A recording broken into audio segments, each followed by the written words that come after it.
인사하겠습니다. 우리에게 좋은 일이 일어나고 있습니다. 성경에는 여러분 역설적인 진리가 많이 있습니다. 역설적 진리. 상식이 뒤바뀌는 말인데 그게 진리이죠. 그게 역설적입니다.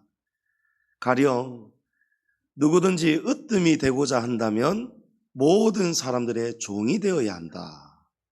또 사도 바울은 또 이런 말을 하죠. 내가 약한 그때가 가장 강한 때이다. 앞뒤 말이 안 맞는 것 같은데 이것이 진리라는 거죠. 또 예수님은 받는 것보다 주는 것이 복이 있다. 이런 말씀하셨어요. 세상은 받는 것이 복이고, 그죠? 육신의 질병이 들면 약한 것은 약한 거예요. 그거는 저주고 뭔가 문제가 있는 상태예요. 그러나 그리스도 예수 안에 있는 자에게는요, 여러분 고난이 복임을 믿으시기 바랍니다. 약한기 때문에 하나님을 잠시도 놓을 수가 없는, 그래서 그것이 우리가 가장 강한 때라는 거예요. 오늘 본문에서도 예수님께서 이런 말씀합니다. 한 알의 밀이 죽어야, 땅에 떨어지고 썩어지고 죽어야 많은 열매를 맺는다라고 하십니다. 여러분 이 말씀은 예수님께서 십자가에 달려서 인자가 죽음을 통해서 수많은 생명을 구원하신다는 그 말씀을 이 한 알의 밀알에 빗대어 하신 말씀입니다. 바로 십자가를 말씀하신 것이죠. 여러분 앞에 서두에 제가 역설적 진리를 말씀드렸는데 성경 안에 있는 역설적 진리 가운데서도 정말 역설 중의 역설이 여러분 십자가 사건 아니겠습니까? 십자가가 정말 역설이에요. 그래서 사도 바울이 십자가의 도가 멸망하는 자들에게는 미련하게 보인다. 미련한 것이요. 그러나 구원을 얻는 우리에게는 하나님의 능력이 되미로라. 아멘. 여러분 누군가에게는 십자가가 저주입니다. 예수님은 십자가의 죽음으로 실패한 인생이라는 거예요. 그러나 예수님의 부활을 본 자들은 이 십자가의 죽음이 끝이 아니었구나. 예수님이 하신 말씀이 진짜였구나. 주님이 정말 3일 만에 다시 살아나셨구나. 죄와 사망을 이기시고 주님의 부활을 통해서 주님이 부활의 첫 열매가 되셔서 우리에게도 부활의 영생의 길을 열어주셨구나. 아멘. 여러분 그래서 구원을 받는 우리에게는 십자가가 절대 멸망이 아니고 저주가 아니고 실패가 아니고 여러분 십자가는 하나님의 능력입니다. 아멘. 십자가에 달려서 하나님의 아들이 처참하게 못 박혀 몸에 모든 물과 피를 다 쏟고 죽는데 그것이 죽음이 사는 길이 된단 말이에요.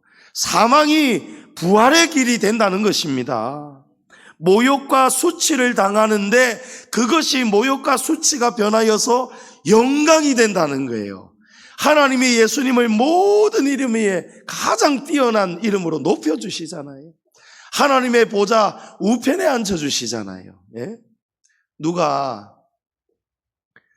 이제 예수님을 믿고 이제 학습 세례를 받는데 사도신경을 외우고 주기도문을 외워야 되잖아요.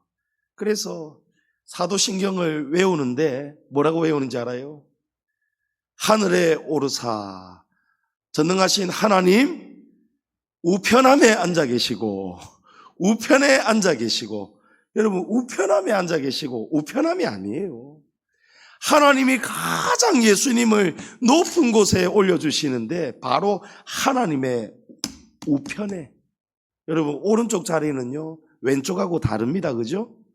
하나님께서 가장 하나님의 가까이 우편에 예수님을 앉혀주셨다는 거예요.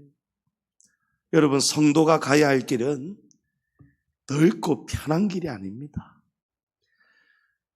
넓은 길로 가면 나중에는 어떻게 됩니까? 갈 때는 처음에는 이게 좋아 보이는데 나중에는 망합니다. 아브라함의 조카 롯이 이 삼촌 아브라함의 목자들과 자기의 목자들이 자꾸 영역 다툼이 일어나는 거예요. 땅이 좁아요. 우물이 부족해요. 먹을 풀이 부족해요. 그래서 아브라함이 어른인데도 양보를 하잖아요. 조카야, 롯아, 너와 나의 목자들이 다투는 것이 이게 하나님의 선하신, 하나님이 그렇게 봐주실 리가 없다. 그래서 우리 이렇게 하지 말고 이거 우리 영역을 정해서 좀 나누자. 네가 먼저 좋은 거 택해라. 네가 우하면 나는 좌할게. 그랬어요. 근데 그 지경에서 롯이 어떤 땅을 선택하죠? 소돔 땅을 선택합니다. 소돔 땅은 막 푸른 풀밭이 그냥 끝없이 펼쳐져 있고 꼭 샘물이 막 샘솟고 여호와의 동산같이 보였다는 거예요. 그래서 조카가 그러면 안 되는데 그죠? 사실은 조카가 삼촌에게 아이고 삼촌 말씀 그러지 마십시오. 내가 누구 덕에 여기까지 왔는데 제가 삼촌 그늘에서 이만큼 지금 제가 잘 살고 있는데 천부당 만부당합니다. 응당 삼촌이 먼저 정하셔야죠. 미안합니다. 이게 사람 아니겠습니까 여러분? 그런데 조카가 어떤 길을 선택합니까? 자기가 좁고 좁은 길 안 가려고 하잖아요. 넓은 길 가려고 하잖아요. 자기에게 좋은 자기 육신의 욕망대로 그냥 끌려가잖아요. 예의를 잊어버리잖아요. 그래서 삼촌이 그 말할 때 옳거니 하고는 삼촌 나 이 땅 내하겠습니다 하고 좋은 땅을 차지했어요. 그리고 아브라함은 다른 그보다 못한 땅을 할 수 없이 가지게 되었어요. 근데 그날 밤에 하나님께서 아브라함에게 나타나시잖아요. 아브라함아, 자, 내가 다 보았다. 네가 어떻게 지금 처신하고 사는지 내가 다 보았다는 거예요, 하나님께서. 그래서 동서남북 사방을 다 보고 네가 가지고 싶은 땅을 이야기해라. 내가 다 줄겠다. 내가 다 줄 것이다. 할렐루야. 여러분, 이게 하나님이십니다. 하나님은 우리가 역설적인 삶을 살아갈 때 넓고 편한 길 안 가고 낮아지면 높여주십니다. 할렐루야. 낮아지면 높여주십니다. 좀 자기가 손해를 보더라도 하나님이 기뻐하시는 화평을 이루어가고 공동체의 덕을 위해서 자기가 손해보고 할 말이 있어도 안 하고 봐도 못 본 척 들어도 못 들은 척하고 자기가 교회의 덕을 위해서 자기가 내려놓고 낮아지고 하나님 앞에만 맡기면은요, 하나님이 밤에 찾아오시고 다음날도 찾아오시고 아무개 집사야 아무개 성도야 내가 다 보았다. 할렐루야. 하나님이 심은 대로 거두게 하십니다. 여러분, 콩 심은 데 콩이 나지 파도 안 납니다. 하나님 앞에서 진리의 삶을 살면은요, 하나님이 그 열매 그대로 거두게 하십니다. 여러분, 하나님의 축복의 열매 많이 맺을 수 있기를 축복합니다. 그랬더니 이 롯의 말로가 어떻게 됩니까? 소돔이 심판을 받잖아요. 여러분, 넓고 편한 길, 눈에 좋아 보여도요, 여러분, 그것이 다 좋은 거 절대 아닙니다. 하나님이 보시기에 좋아야 됩니다. 여러분, 그 길을 걸어가셔야 됩니다. 오늘 본문 20절에 보면 그러니까 오늘 말씀도 역설적 진리의 말씀이에요. 어떤 일이 일어납니까? 헬라인 몇 사람이 예수님을 찾아왔대요. 자, 여러분, 헬라인이라면 다른 말로 이방인입니다. 그러니까 유대인이 아닌 이스라엘 밖의 사람, 이방인들이에요. 그런데 이 이방인들이 예수님을 찾아왔어요. 여러분, 예수님을 어떻게 알고 찾아왔을까요? 이 당시 때에는 디아스포라가 있었어요. 디아스포라. 그러니까 박해가 시작되고 있었어요, 이미. 그래서 예수님의 진리를 아는 사람들이, 이 디아스포라라는 말은 흩어진 유대인들 이런 뜻이에요. 더 정확하게 얘기하면 예수님의 복음을 알면서 이스라엘을 떠나 자신의 생업 때문에 비즈니스 때문에 또 핍박 박해를 피해서 세계로 흩어진 그런 복음을 들은 사람들을 디아스포라라고 합니다. 그래서 디아스포라들에 의해서 들은 거예요, 예수님에 관한 복음을. 그래서 헬라인 몇 사람이 찾아왔는데 성경에는 이 사람들이 어떤 사람들인지 자세하게 기록되어 있지 않습니다. 하지만 우리가 다른 사료들을 통해서 좀 이때의 사건들을 연결될 수 있는 구전이라든지 이런 사료들이 있다면 우리가 참고는 해볼 수 있잖아요. 그래서 성경에는 기록되어 있지 않지만 초대 교회 역사가 유세비우스라는 사람, 아주 유명한 역사가입니다. 이 사람이 쓴 책 교회사 1권 13장에 보면 에데사라는 왕국의 왕과 예수님의 일화가 기록되어져 있습니다. 여기 에데사는 지금은 당연히 없는 나라인데 고대 국가인데 지금의 터키, 튀르키예의 남동부에 위치해 있었던 고대 국가입니다. 이 나라는, 에데사는 세계 최초로 기독교를 국교로 삼은 나라들 중에 하나입니다.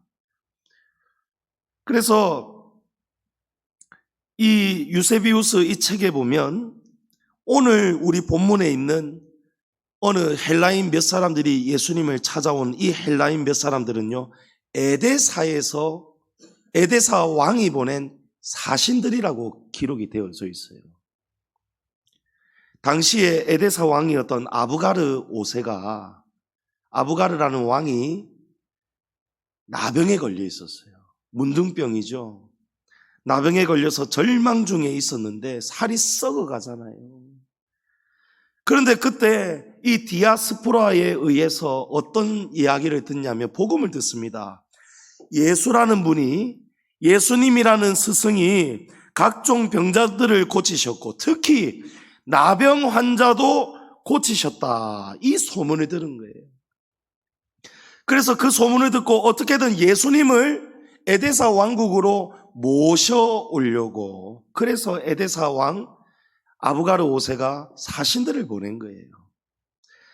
예수님을 모셔오면 자기의 병이 어쩌면 나을 것 같다, 이런 믿음이 있었고, 또 더 나아가서 이 에데사 나라에 얼마나 귀한 분을 모시게 됩니까? 여러분, 이 당시에 나라의 운명은요, 정말 어떤 지혜자가 그 나라에 있냐 없냐 여기에 나누어지는 거예요. 그러니까 예수님만 오시면은 예수님 제 병이 나을 것 같고, 예수님 나를 좀 고쳐주시고, 또 예수님을 우리나라의 아주 높은 책사로, 스승으로, 지혜자로 모시겠습니다. 왕처럼 모시겠습니다. 오시기만 하면은 왕처럼 귀하게 모시겠습니다. 이렇게 아부가르 5세가 사신을 보낸 거예요. 마침 당시는 예수님의 상황이 어떻습니까? 예수님이 어떻게든 유대인 대제사장들과 바리새인들이 예수님을 어떻게든 흠을 찾아내가지고 예수님을 없애려고, 죽이려고 도모하던 시기였기 때문에 에데사 왕이 이런 것까지 다 소문을 들은 거예요. 골치 아프게 예수님을 박대하는 그곳에 계시지 마시고 우리는 복음을 들었습니다. 와서 나의 병을 고쳐주시고 우리나라에 좀 지혜가 되어 주십시오. 오시기만 하면은 왕처럼 존귀하게 잘 모시겠습니다. 여러분, 얼마나 좋은 제안입니까? 그런데 예수님은 이 말씀을, 이 제안을 듣자마자 단호하게 거절하신 거예요. 대신에 예수님이 평소에 땀 닦으실 때, 손 닦으실 때 사용하던 손수건을 그 사신들에게 주어서 보냈다고 합니다. 이 아부가르 5세는 사신단이 가져온 예수님의 손수건을 받습니다. 그런데 놀랍게도요, 예수님의 손수건을 거머쥐는 순간 이 아부가르 왕의 나병이 고침을 받았다는 거예요. 할렐루야. 그래서 이 사건을 통해서 이 에데사라는 온 나라가 그리스도 예수님을 믿는 이 기독교를 국교로 딱 정하게 되었다는 거예요. 이 이야기가 유세비우스 이 초대 교회 역사가의 책에 기록이 되어 있다는 거예요. 여러분, 하나님의 능력은 시공간을 초월합니다. 예. 여러분, 하나님의 능력은요, 시공간을 초월합니다. 바울이 사도행전 19장 12절에 보면 바울의 몸에서 손수건이나 앞치마를 가져다가 병든 사람에게 얹으면 그 병이 떠나고 악귀도 나가더라. 여러분, 이런 일이 일어났습니다. 이것이 하나님의 능력이라는 거예요. 예. 여러분, 하나님의 능력은요, 믿는 자에게 역사합니다. 이 아부가르 왕에게 믿음이 없었다면 이 일은 일어나지가 않는 거예요. 여러분, 지금 이 말씀을 들을 때도 여러분 가운데 믿음이 있어야 역사가 일어납니다. 돌아오는 주일이니까 예배드리고 설교 듣구나 하고 앉아 계시면 안 된다는 거예요. 어떻게든 오늘 또 어떤 말씀이 나의 가슴 속에 심장을, 관절과 골수를 찔러 쪼개서 나를 수술하고 내 영혼을 살리겠는가? 나에게 필요한 말씀, 여러분, 하나님의 능력의 말씀을 지금 주목할 수 있기를 축복합니다. 예. 믿음대로 이 말씀이 역사하는 거예요. 예수님의 말씀만으로도 백부장 하인의 병이 났잖아요. 예수님이 굳이 안 가도 백부장의 믿음이 무엇입니까? 말씀만 하옵소서. 그러면 종이 낫겠나이다. 아멘. 예. 그래서 예수님의 이 손수건만 갔는데도 아부가르 왕의 나병이 고침을 받았다는 거예요. 여러분, 다시 이 사건을 생각해 보세요. 그때 에데사 왕이 보낸 사신들이 예수님 오시기만 하면은 얼마나 좋습니까? 종교 지도자들이 예수님이 지금 어떻게든 꼬투리 잡으려고 하고 예수님을 죽이려고 도모하고 있는데, 우리나라로 가시면, 저희들을 따라가시면 예수님 정말 편하게 부귀영화 다 누리실 수 있도록 예수님 잘 모시겠습니다. 왕처럼 모시겠습니다. 이 제안을 했단 말이에요. 그때의 그 제안을 듣고 예수님이 거절하시면서 하신 말씀이 바로 오늘 본문의 이 말씀들이에요. 23절에 예수님께서 그 말씀을 듣고는 뭐라고 합니까? 아니다. 이제 인자가 영광을 얻을 때가 왔도다 라고 말씀하신 거예요. 여러분, 예수님께서 내가 이제 안 된다, 나는 이제 갈 수가 없다, 왜냐하면 나는 이제 나의 때가 되었기 때문이다, 이 말씀인데, 그 때를 예수님이 무슨 때라고 합니까? 영광의 때라고 하시는 거예요. 영광의 때. 여러분, 이 영광의 때가 무슨 일이 일어나는 때라는 거예요. 여러분 아시잖아요.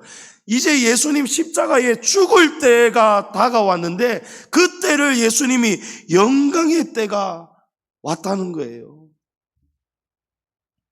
여러분, 우리가 생각하는 영광은 어떤 영광이에요? 여러분 보고 이 둘 중에 선택하라면 여러분 에데사를 가겠습니까? 아니면 골고다로 가겠습니까? 솔직한 이야기로 우리 머리로는 골고다예요. 십자가에 죽는 거예요. 그게 하나님 앞에 영광이 되고 예수님도 높아지시고 또 우리도 그런 길을 가야 우리가 구원을 받습니다. 그런데 실제의 삶에서 우리가 다 어떤 길을 가냐는 거예요. 우리가 에데사의 길을 갑니까? 골고다의 길을 갑니까? 우리가 어떤 길을 주로 가고 있습니까? 여러분, 에데사로 가잖아요.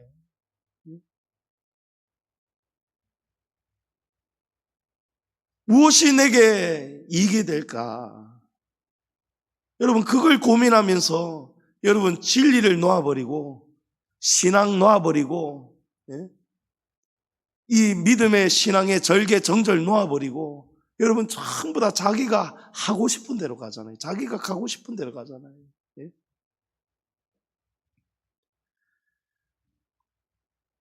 예수님은 세상의 부귀영화를 단호하게 다 거절하신 거예요. 세상 사람들의 상식으로는 에데사로 가면 예수님을 이렇게 환영한답니다. 지금 예수님은 계신 곳에서는 전부 다 바리새인들이 막 죽이려고, 어떻게든 꼬투리 잡으려고, 예수님을 모함하려고 지금 거짓 모의 작당을 하고 있잖아요. 예수님이 그걸 알고 계시단 말이에요. 가룟 유다는 예수님을 막 팔려고 하고 있고, 다른 제자들은 예수님 십자가를 계속 죽으실 것을 말씀하시는데 못 알아듣고 있고, 얼마나 예수님 답답하시겠습니까? 그런데 에데사, 그것도 아부가르 5세 왕이 이 사신들을 정중하게 보내서 예수님을 정중하게 모셔오겠다는 거예요. 가면 얼마나 영광의 길이겠습니까? 그런데 예수님은 부귀영화가 영광의 길이 아니고 영광을 얻는 것이 아니라고 말씀하신단 말이에요. 믿으십니까, 여러분? 에데사로 가는 것이 인자가 영광을 얻을 때가 그 길이 아니라는 거예요. 무엇이 영광을 얻는 길입니까? 여러분, 십자가의 길이라는 거예요. 24절에 예수님이 그 제안을 거절하시면서 이 말씀을 또 합니다. 내가 진실로 진실로 너희에게 이르노니 한 알의 밀이 땅에 떨어져 죽으면 많은 열매를 맺느니라. 아멘. 여러분, 성도들이 우리의 믿음이, 신앙이 쉽게 잘 변합니까? 아니면 변하지 않습니까? 여러분, 잘 안 변합니다.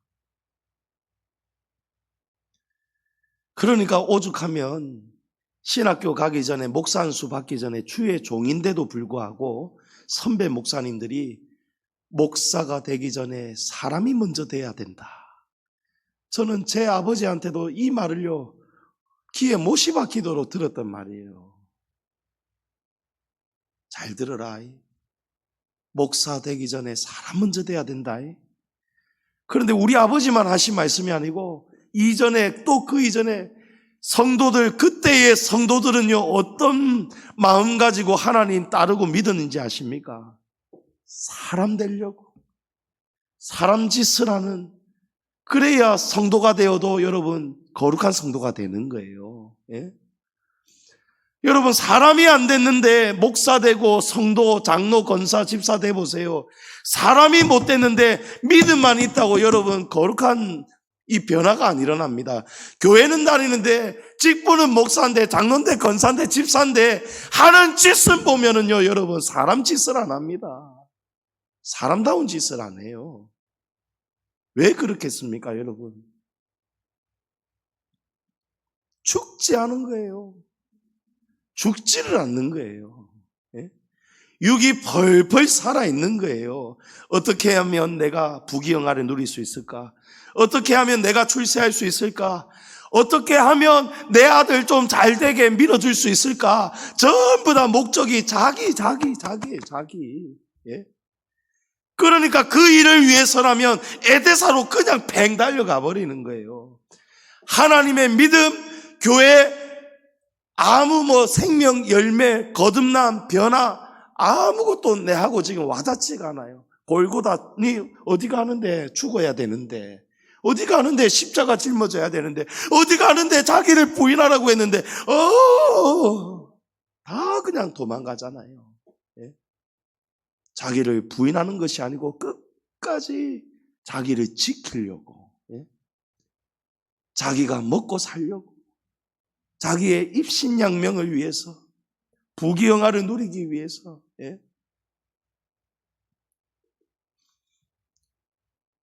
예수님이 진실로 진실로 너희에게 이르노니 한 알의 밀이 땅에 떨어져 죽으면 많은 열매를 맺느니라.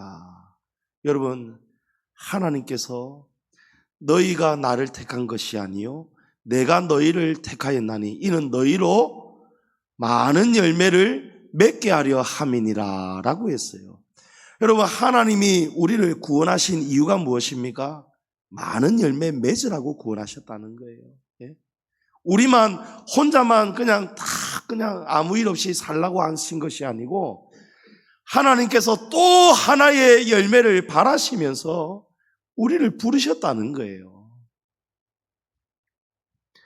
모든 예수님의 말씀이 진리지만 그 중에서도 예수님께서 진짜 나머지 말씀도 다 중요한 진리지만 그 진리 중에서도 이것만큼은 정말 너무너무 중요할 때 하시는 예수님의 이 간용구가 진실로 너희에게 이르노니 진실로 2번 하실 때예요.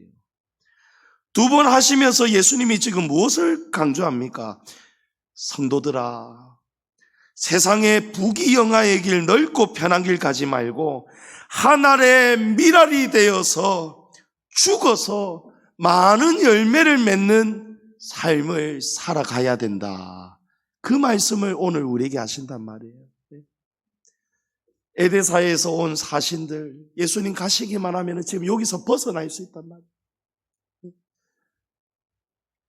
새들도 집이 있고 여우도 굴이 있는데 인자는 머리 둘 데가 없고, 그죠? 예수님 얼마나 홀대받고 사셨어요. 예?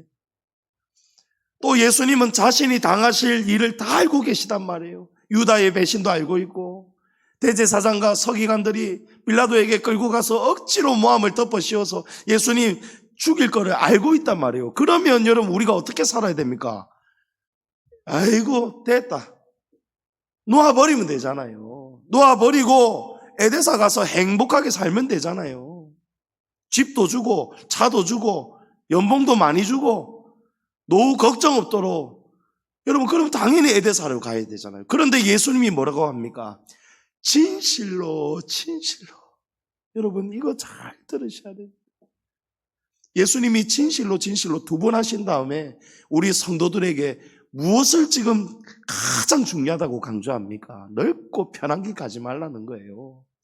잘 먹고 잘 사는 길만 택해서는 절대 안 된다는 거예요. 예? 어떤 길로 가라고 예수님이 우리를 지금 가르쳐 주십니까? 한 알의 밀알이 되어서 땅에 떨어져 죽어서 많은 열매를 맺는 그런 삶을 살아가야 된다. 할렐루야. 여러분 예수님의 말씀처럼 한 알의 밀알이 땅 속에 심겨지지 않으면 그대로 있습니다. 오늘 예수님이 그 말씀하잖아요. 한 알의 밀알이 그냥 땅에 떨어지기만 하고 땅에 심겨지지 않으면, 여러분 썩지 않으면, 죽지 않으면 아무 일도 일어나지 않습니다. 이런 뉴스들 이전에도 제가 많이 종종 봤는데요, 아주 오래된 고대 무덤, 분묘가 발굴이 되었는데 그 미라 옆에, 왕 옆에 보면은 막 갖가지 항아리들이 있습니다. 그런데 어떤 항아리는 보니까요, 그 안에 곡식 나달들이 들어있는 거예요. 가득 들어있는 거예요. 그런데 놀라운 것은요, 수천 년이 지났는데 항아리 속에 들어있는 나달들, 밀알들이요 그대로 보존되어 있는 거예요. 썩지도 않고. 그 나달들을, 수천 년이 지났는데도 그 나달들을 수천 년의 시간이 흘렀음에도 땅에 심었더니요 진짜 발효가 되어서 터지고 썩어지고 죽으면서 거기서 싹이 올라오더라는 거예요. 예? 여러분 생명 정말 놀랍지 않습니까? 자, 그렇다면 만약에 그 한 알의 밀알들이 항아리 속에 가만히 있는 것이 아니고 땅에 심겨졌다면 그 수천 년이 흐르는 시간 동안에 이 알들이 알곡이 되고 또 알곡에서 열매들이 떨어지고 또 더 많은 열매들이 또 계속해서 나달들이 죽어서 또 열매가 되고 거기서 또 알들이 떨어지고, 여러분 수천 년이 흐르는 동안에 얼마나 많은 열매를 맺었겠습니까? 그렇죠, 여러분. 예수님이 지금 그 말씀을 하는 거예요. 가만히 있으면 안 된다는 거예요. 땅에 떨어져 죽지 않으면 아무 일도 일어나지 않는다는 거예요. 여러분, 죽으면 일이 일어납니다. 우리의 옛자가 죽고 우리의 옛 성품이 죽고 우리의 욕망이 죽으면은요, 여러분 교회가 터져 나갑니다. 막 굉장한 역사가 일어납니다. 사랑이 막 터져나갑니다. 예? 여기저기서 그 소식을 듣고 양지중앙교회는 너무너무 따뜻하단다. 정말 가족 같단다. 그 누구도 상처 주는 이였고 세상 밖에서 비 맞고 바람 막을 때였고 이런데 양지중앙교회만 가면 그렇게 따뜻하고, 여러분 그런 일이 어떻게 해야 일어날 수 있겠습니까? 우리가 다 여러분 미랄이 돼야 됩니다. 우리 한 사람 한 사람의 육신의 자아가 다 죽어가야 되는 거예요. 날마다 죽어가야 되는 거예요.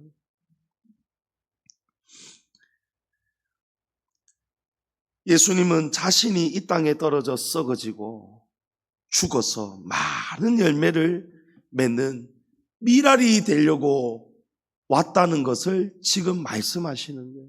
나는 부귀영화 누리러 온 것이 아니고, 나는 에데사 가서 부귀영화 누리려고 이 땅에 온 것이 아니고, 봐라 나는 못 간다.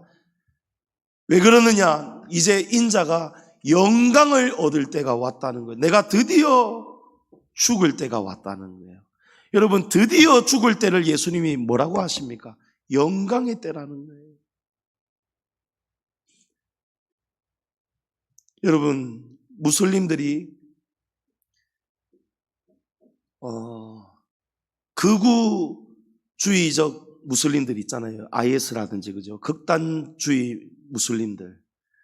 그런 자들이 무슨 신앙교육을 받냐면, 꾸란에 보면, 우리로 치면 성경인데 무슬림들이 읽는 경전은 꾸란이거든요. 이 꾸란에 보면 알라를 위해서, 알라 신을 위해서 목숨 바쳐 죽으면은, 목숨을 던져 죽으면은, 알라를 위해서, 신을 위해서 죽으면은 죽음과 죽는 순간 바로 천국에 가서 수많은 미인들을, 부인들을 알라가 주시고 좋은 집에서 왕처럼 살게 해준다는 거예요.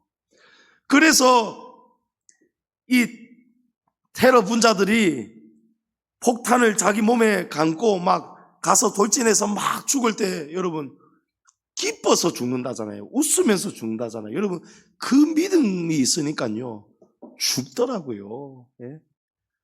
자기가 죽는데도 야 드디어 내가 이런 죽을 날이 오는구나. 여러분 그렇게 산답니다. 그 사람들은요. 그 세계의 극단적인 그런 알라를 막 미치도록 섬기는 자들은 그렇게 산답니다. 그러니까 여러분 세계 곳곳에서 계속해서 테러가 일어나는 거예요. 예? 여러분 예수님은 참 진리십니다. 그 예수님께서 우리에게 몸소 보여주신 거예요. 예? 가짜 신은요 있지도 않지만 자기는 아무것도 안 하면서 사람들만 막 이렇게 요구합니다. 그러나 우리 하나님은 어떤 분입니까? 우리 하나님은 자기가 몸소 사람이 되어 오셔서 우리에게 보여주시잖아요. 복된 길을 보여주시잖아요. 예? 나는 에데사 안 간다. 나는 너희 내팽겨치고 나는 안 간다. 나는 이제 아버지의 말씀으로 왔다. 아버지의 말씀을 응하게 하려고 내가 왔는데 이제 드디어 내가 죽을 때가 되었다. 영광의 때가 왔다. 여러분 그래서 예수님이 결국은 죽으심으로 인해서 지금까지 2000년이 넘는 시간 동안 여러분 어떤 일이 일어나고 있습니까? 얼마나 수많은 영혼들이, 얼마나 수많은 열매들이 계속해서 여러분 맺혀지고 있습니까? 할렐루야. 오늘 저와 여러분도 예수님이 하나님의 미랄이 되어 이 땅의 십자가의 죽으심으로 우리가 열매가 되었지 않습니까? 그뿐이겠습니까? 앞으로도 십자가 구원의 역사는요 여러분 주님의 재림 때까지 계속해서 열매 맺을 줄을 믿습니다. 특별히 돌아오는 4월 20일 새생명 전도주일에 여러분 예수 그리스도의 십자가의 영광의 열매가 많이 맺어질 수 있기를 축복합니다. 그런데 이 십자가에서 죽는 게 여러분 쉬운 일입니까? 우리가 알지요. 머리로는 알지요. 죽어야 된다. 좁고 좁은 문 들어가야 된다. 우리가 알지만 여러분 왜 안 들어갑니까? 싫으니까 안 들어가잖아요. 어려우니까. 여러분 예수님도 십자가를 앞두고 아주 고통스러워 하셨어요. 오늘 말씀 27절 이하에 보면 예수님이 십자가에 죽으실 것을 말씀하시면서 또 이런 말씀을 하는 거예요.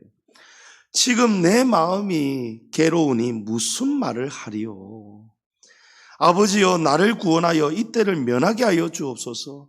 그러나 여러분 이게 중요합니다. 그러나가 있어야 죽습니다. 여러분 예수님이 앞에는 무슨 말씀하셨어요?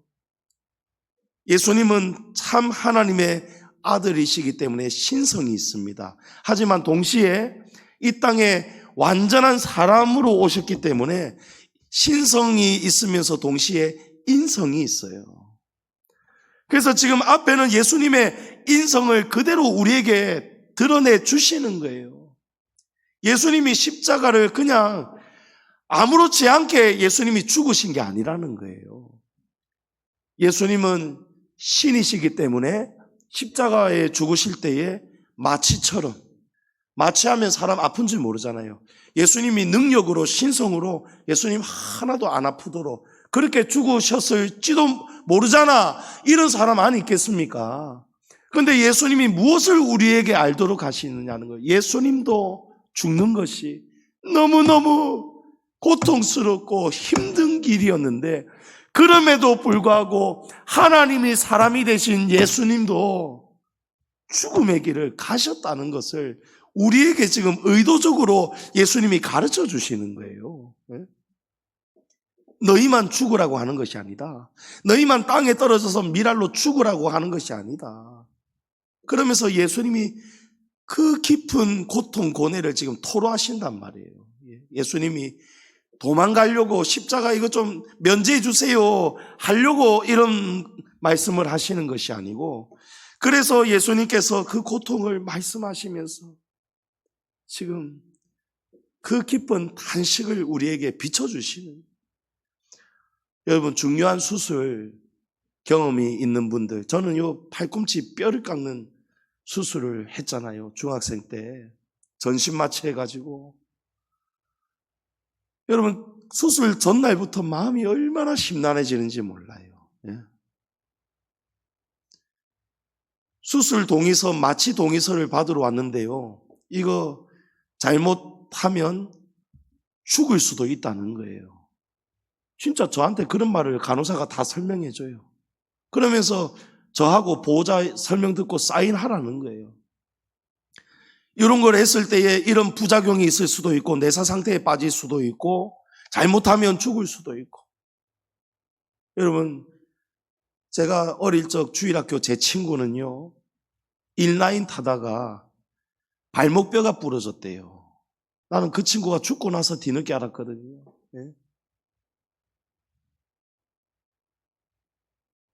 우리 아시는 분 몇 분 계시겠네요. 그 집사님 두 아들이 있는데 그 막내가 저하고 친구였어요. 그 친구가 삼성 반도체 쪽에 들어가서 하여튼 잘 됐어요. 그런데 30 전인지 30 조금 넘었을 때였는지, 제가 하도 오래돼서 기억이 안 나는데 발목이 부러져서 수술을 받는데 전신 마취를 했는데 마취가 안 깨가지고 그 길로 며칠 내사 상태에 있다가 진짜 죽었다 하더라고요. 여러분 수술 받는데, 마취 받는데도 얼마나 두렵겠습니까? 마취를 해서 수술을 받는데도 얼마나 고통스럽겠느냐는 거예요. 저는 뼈를 조금 깎았는데 얼마나 고통이 심하면은 전신 마취가 수술실 나오면서 회복실 가기도 전에 깨가지고요, 제가 얼마나 놀래가지고 고함 다 지르고 병원이 다 난리가 났대요. 도대체 어떤 아가 이래 고통스러워 하는지. 여러분 근데 예수님은요, 요 십자가에 못을 박아서 달리게 하려면은 여러분 살에다가 박으면 안 되고 뼈를 박아야 된대요. 뼈와 뼈 사이를 이 대못을 박아야 된대요. 발목에도 박아야 된대요. 예수님이 그렇게 될 걸 지금 다 알고 이 기도하시는 거예요. 지금 내 마음이 괴로우니 무슨 말하리요. 그러나 내가 이를 위하여 이때에 왔나이다. 아버지여 아버지의 이름을 영광스럽게 하옵소서. 여러분 예수님은 하나님의 이름의 영광을 위해서 사셨다는 거예요. 성도님 여러분, 우리 지금까지는 그렇게 잘 못하였다 할지라도 오늘 이 말씀을 들으면서 적어도 여러분, 나도 예수님처럼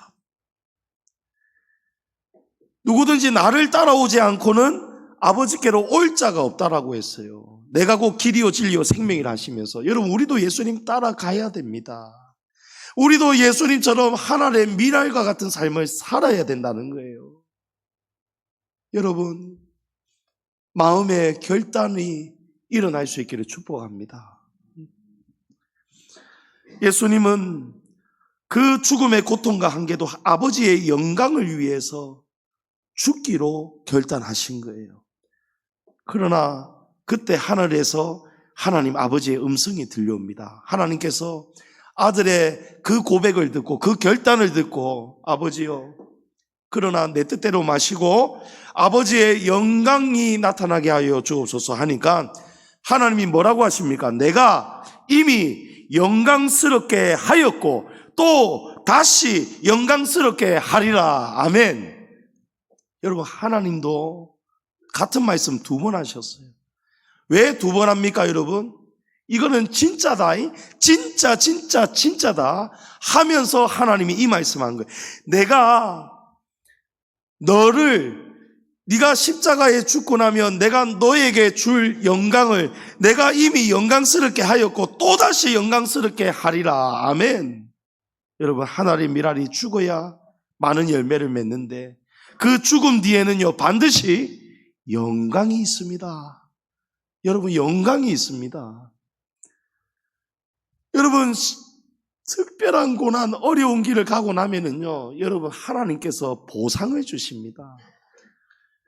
욥에게도 엄청난 고난이 왔는데 욥의 친구들은 막 욥을 조롱하고 이상한 소문 내고 이상한 소리하고 뒤에서 막 그랬잖아요. 그런데 나중에 하나님이 욥의 친구들을 책망하시잖아요. 그리고 욥이 고난을 다 깨닫고 나니까 욥을 얼마나 영광스럽게 높여주십니까? 이전보다 갑절로 하나님이 부어주시잖아요. 할렐루야. 여러분, 어디에 답이 있습니까? 죽는 것입니다. 죽으면 삽니다. 십자가 뒤에 영광이 있습니다. 십자가 없이는 면류관이 없습니다. 우리가 그러면 어떻게 살아야 예수님처럼 하늘의 미랄이 될 수 있을까요? 예수님은 하늘의 미랄이 죽어야 많은 열매를 맺는다는데, 여러분, 히브리서 12장 2절에 믿음의 주여 온전하게 하시는 이인 예수를 바라보자. 그는 그 앞에 있는 기쁨을 위하여 십자가를 참으셨다. 부끄러움을 개의치 아니하셨다. 그렇게 하였더니 하나님의 영광이 어떻게 나타납니까? 하나님 보좌 우편에 앉으셨느니라. 여러분, 우리가 예수님을 믿고 구원받았다로 끝나면 안 돼요. 구원받았다로 끝나는 것이 아니고 우리도 예수님을 따르는 미랄 신앙을 따라가야 됩니다.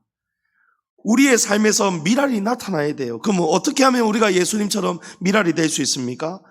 예수님이 말씀해 주십니다. 25절에 자기의 생명을 사랑하는 자는 잃어버릴 것이요, 이 세상에서 자기의 생명을 미워하는 자는 영생하도록 보존하리라. 아멘. 여러분, 이것이 미랄이 될 수 있는 방법이에요. 내가 어떻게 하면 죽을 수 있느냐? 여러분, 왜 못 죽습니까? 자기를 사랑하니까, 죽기 싫으니까 못 죽는 거예요. 그런데 자기를 부인하고 놓아버리면, 자기의 생명을 미워하면 여러분, 영생하도록 하나님이 보존시켜 주신다는 거예요. 여기에 생명은 여러분 비단 육신의 생명만을 말하지 않습니다. 우리의 본능이에요. 우리의 육신의 정욕, 욕구입니다. 그것을 우리가 사랑하지 않고 미워해야, 그래야 우리 자아가 죽을 수 있다는 거예요. 그래야 우리가 십자가에 죽고 하나님의 영광이 나타날 수 있다는 거예요. 사도 바울이 빌립보 감옥에 가서, 여러분, 왜 매를 맞습니까? 안 맞아도 되는데, 야, 나 로마 시민이야, 나 바리새 중에 바리새인이야, 나 가말리엘 교수님 제자야, 큰 소리 쳐버리면은 이 사람들이 깜짝 놀라서 바울을 신라하고 붙잡아서 매질 못하고 감옥에 못 가둡니다. 그렇지 않습니까? 근데 바울은 그 순간에 하나님의 성령의 음성을 들은 거예요. 바울아, 네 로마 시민권 딱 꺼내면 로마 시민권은 이렇게 재판 없이, 황제의 재판 없이 못 가둔단 말이에요. 본인이 얘기하면 황제 정식 재판까지도 받을 수 있는 게 로마 시민의 권리입니다. 근데 바울이 왜 꼭 다물었을까요? 하나님의 영광을 위해서, 하나님의 열매를 위해서, 빌립보의 교회가 세워지기 위해서 바울은 죽은 것입니다. 죽은 자가 된 거예요. 자기 자신을 사랑하지 않고 자기 자신을 놓아버리는 거예요. 맞으면 맞는 거예요. 억울함을 당하면 당하는 거예요. 그러나 나중에 하나님께서 다 회복시켜 주십니다. 감옥에서 건져 주십니다. 지금 하늘에서 영원토록 바울의 상급과 면류관이 보존되고 있습니다. 여러분 그 추억이 될 수 있기를 축복합니다.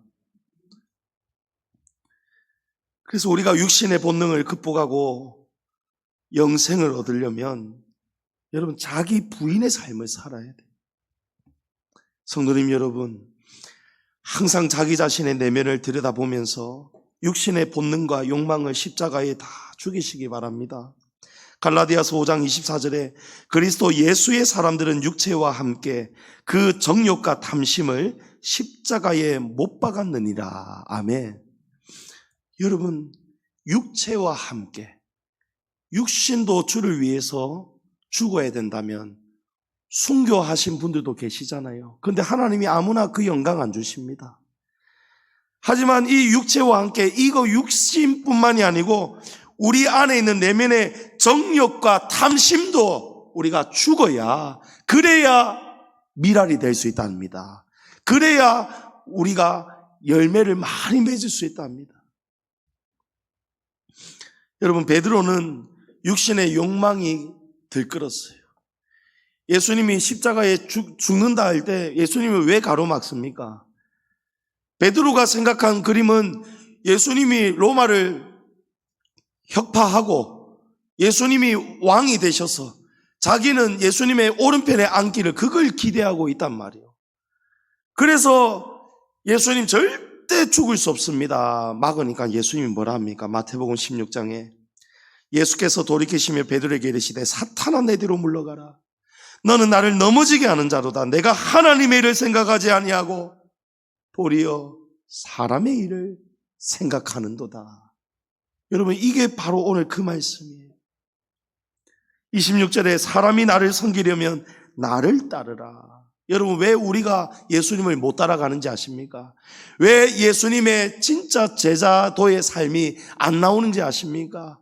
왜 교회는 10년, 20년 평생을 다녔는데 직분은 중직자가 되었는데 계속해서 우리의 삶에 열매가 나타나지 않고 계속해서 우리가 저차원적인 신앙, 시행착오, 교회가 세워지려고 하면 시험의 송두리에 빠져서 본인도 넘어지고 다른 사람도 넘어뜨려 버리고 교회도 어렵게 되어버리고, 여러분 왜 이런 역사가 일어나는지 아십니까? 우리가 아직 살아있기 때문에. 우리가 하나님의 일보다 사람의 일을 우선적으로 생각하기 때문이라는 거예요. 성도님 여러분, 많은 성도들이 겉모습은 신앙인의 모습입니다. 겉모습은 영락없이 목사예요. 저도 어디 가면 야, 목사님 같다 이런 소리 몇 번 들어봤어요. 목사가 되면은요, 나는 일부러 거룩한 척 안 하려고 무진장 애를 쓰는데 저도 모르게 안녕하세요, 아이고 반갑습니다 이러는가 봐요. 그러니까 아이고 꼭 목사님 같습니다 이런 얘기를 듣는단 말이에요. 여러분, 이건 다 허울이에요. 이건 다 여러분 겉모습입니다. 겉모습은 신앙인의 모습으로 우리가 바뀔 수 있어요. 하지만 속은요 여전히 옛사람이에요. 속은요 내용물은 그대로인데 포장지만 지금 바뀐 상태인 거죠. 예? 그러니까 신앙의 연수는 수십 년인데 마음에서 나오는 것, 입에서 나오는 것이 여러분 선하지 못한 거예요. 성도님 여러분, 말씀을 맺습니다. 제가 말씀을 맺으면서 우리 성도들에게 실천하고 적용해야 될 두 가지의 미라를 말씀드립니다. 여러분, 먼저는 주님의 교회를 위해서 기도의 미랄이 되어 주십시오. 여러분, 에스더가, 우리 얼마 전까지 공부했잖아요. 에스더가 죽으면 죽으리라는 각오로 밤낮 3일을 먹지도 마시지도 않고 금식하고 자기하고 상관이 없어요. 에스더는 가만히 있으면 사랑받는 왕비로 살 수 있어요. 그런데 굳이 긁어서 부스럼을 만드는 일, 어쩌면 자기가 왕 앞에 부르지도 않았는데 나가면 죽을 수도 있는데 에스더가 어떤 길을 갑니까? 죽는 길을 택하잖아요. 내가 죽으면 죽으리라 하면서 기도를 하잖아요. 밤낮 3일을 먹지도 마시지도 않으면서 기도합니다. 기도의 미랄이 먼저 되어야 죽을 수가 있습니다. 여러분, 죽으려면요 기도하셔야 됩니다. 예수님도 죽으시기 직전까지도 겟세마네 동산에서 예수님도 땀이 비 오듯이 쏟아지시면서 기도하셨어요. 그런데 성도들이 여러분 기도를 안 합니다.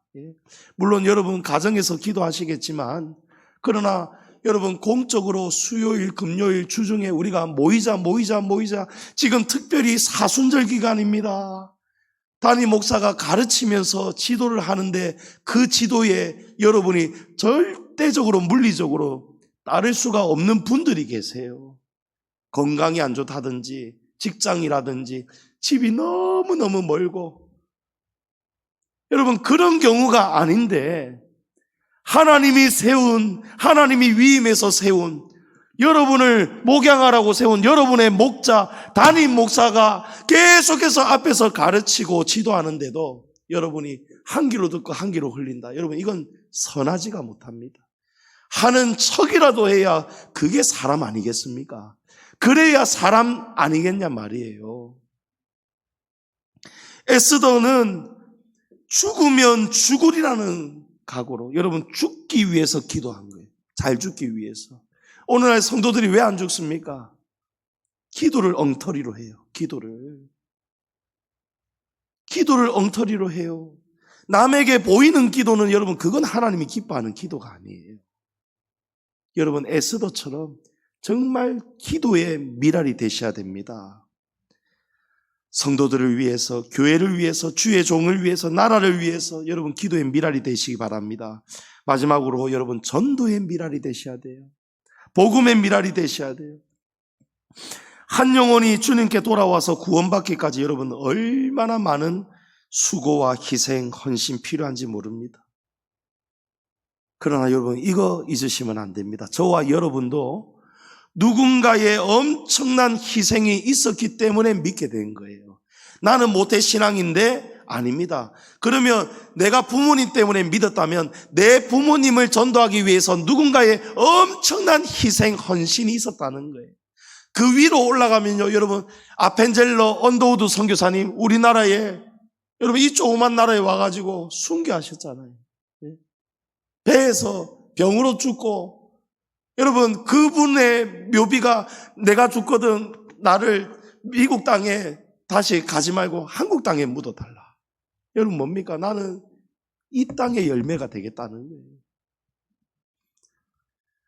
사도 바울이 내가 달려갈 길과 주 예수께 받은 사명 곧 하나님의 은혜의 복음을 증언하는 일을 마치려 하면은 나의 생명조차 조금도 귀한 것으로 여기지 아니한다.